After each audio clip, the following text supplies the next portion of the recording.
Transcription number 182, speed 100 words per minute. Start. Sir, I fully agree with the Honorable Deputy Minister when he says that it should be our endeavor to see that there is much progress in the matter of electricity and that consumers get electricity at a cheaper rate.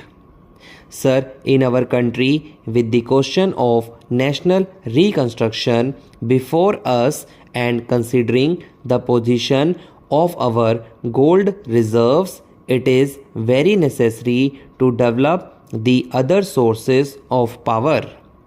I remember, sir, that in our student days we used to read about white coal, namely power generated from electricity. In India, there is an abundant scope for developing that white coal, and if that is developed, it can bring about a very extensive transformation in the whole structure of the industry, because if there is supply of cheap electricity, then cottage industries and a number of other industries can easily be developed, and the places which are still underdeveloped industrially or where there are large potentialities of industrial development but there are certain other difficulties due to lack of coal etc., can easily be developed. So, sir, from the industrial development point of view and from the point of view of developing cottage and other industries, as also from the point of view of the employment potential which is connected with these industries, it is very necessary that progress should be made in the development of electricity. This will help the consumers also, because electricity is now being used for more and more purposes, including the democratic purposes, and with electricity we are able to reduce the drudgery of our day-to-day life. But sir, there are certain other factors which should also be taken into consideration when we are considering the question of developing these things. Sir, the Honorable Minister has referred to the 2 minutes of dissent submitted to the report of the Select Committee, and he has rightly said that the minutes of dissent represent 2 extremes. But in order to avoid these extremes and in an effort to adopt a middle course, actually what has happened is that middle course goes round the other extreme, that is to say, it goes to help the vested interests and thereby it comes in the way of development of electricity departments. Sir, taken for instance the question of electricity development when the different stations under the DVC scheme were all intended to produce electricity. I have heard that the rate of electricity supplied is very high. The cost of production is much less, but the rate charged from the consumer is very high. And what are the reasons behind all that? One of the reasons I think is that in that locality many of the industries are owned by the Anglo-Indian companies and they have their own resources for generating electricity.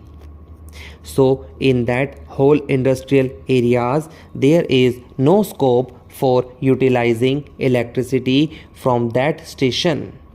Therefore, other outlets for the utilization of power generated from the DVC stations are to be sought.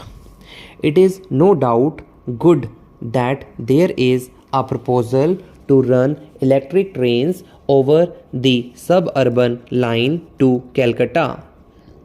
That is no doubt quite good, but the question is that these private interests who have got a monopoly there are also coming in the way of development of the electricity departments. I might submit, sir, that the development of these stations, particularly the electric power generating stations, was undertaken without a proper assessment of the possibilities there. Secondly, sir, he has said that it should be our intention to see that the consumer gets electricity at a lower rate, but the industrialists do not feel shy to invest their capital and their resources because they feel that their investment are secure. They think that their profits are reasonable. Now, sir, we know that reasonableness or otherwise of the amount of profit is looked at by the industrialists from a different angle.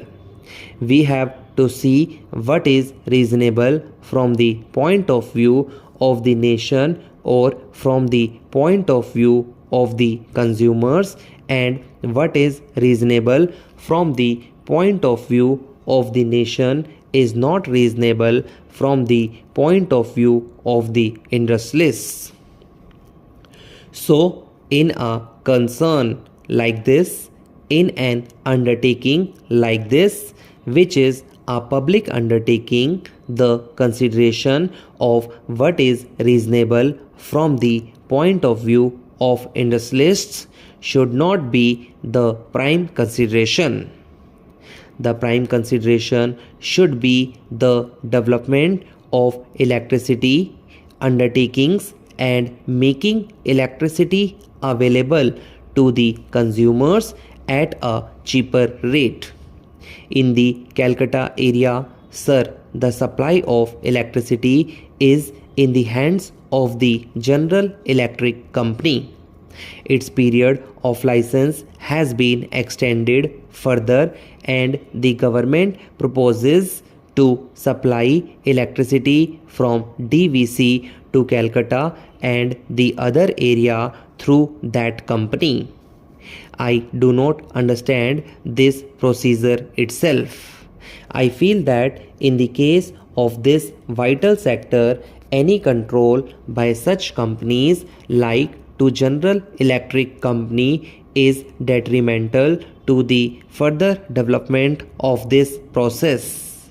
From March 8 to March 16, he held detailed consultations with the leader of the Communist Party, the Indian National Congress, the Kerala Congress, the SSP, and the Muslim League. The governor did not seek the views of the Right Communist Party of India, as they had secured only 3 seats out of a total of 133.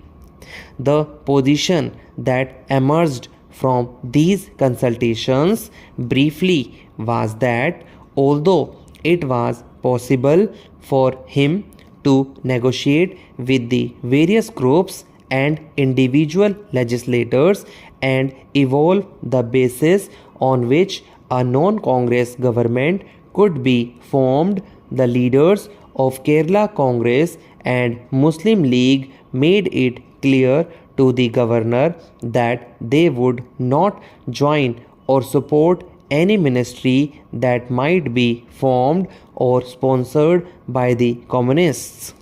The two major parties, Kerala Congress and Muslim League, said they would neither support nor join the communist government.